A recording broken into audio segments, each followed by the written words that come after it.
Hi everyone, and welcome back to day 3 of Adventures in Parenting, 30 Days to Becoming a Better Parent. Today we're going to talk about a subject that I can speak to you about forever and ever, but I'm not going to do that to you today. We're going to talk about logic and reasoning.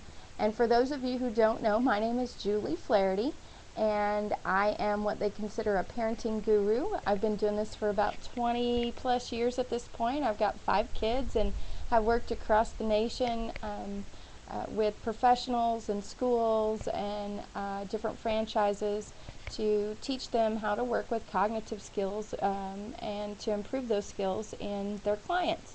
So once again, today we're going to talk about logic and reasoning. And logic and reasoning is one of those concepts that sounds really simple and easy until you start working with someone who has very low logic and reasoning skills. So I'm going to define it for you really quickly. And logic and reasoning is problem solving skills. It's problem solving. That's it.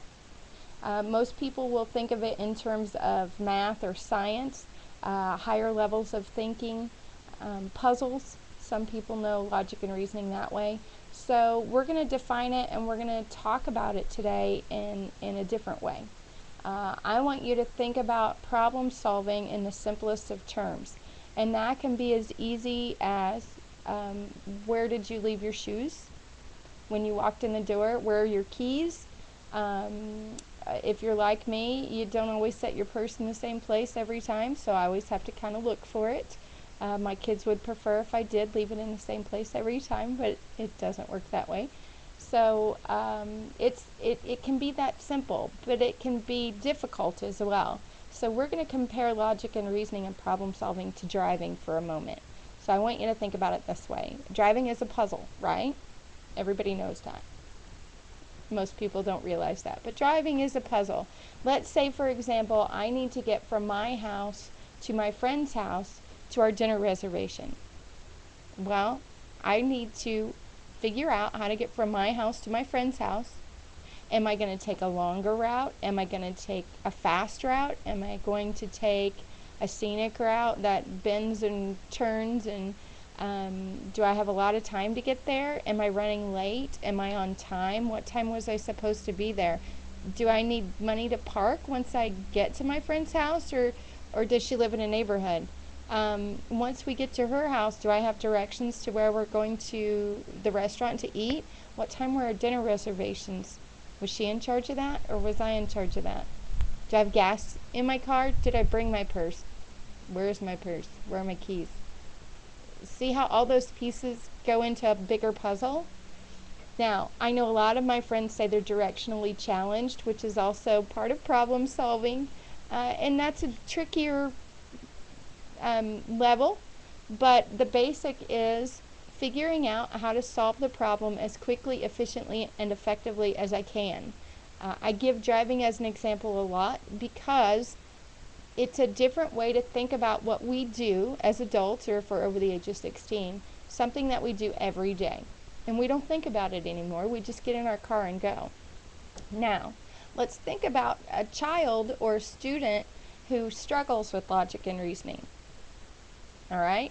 So go back there for a minute, think back, or put yourself in your child's place.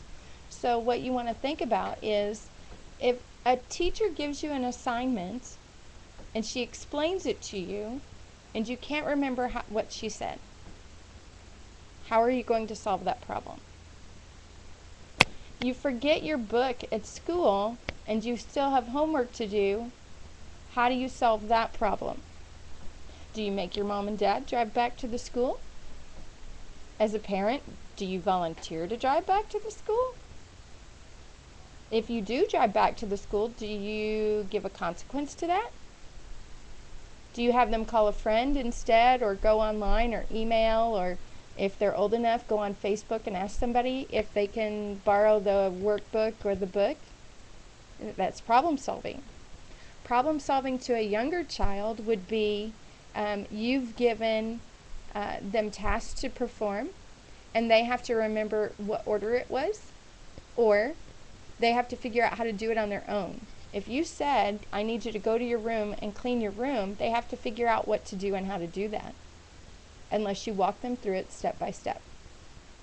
So, problem solving sounds really easy, sounds really simple, but when you come down to it, it can affect lots of different avenues of our lives. So, let's think about relationships. Relationships are problem solving. We need high levels of logic and reasoning to define and to work through our different relationships.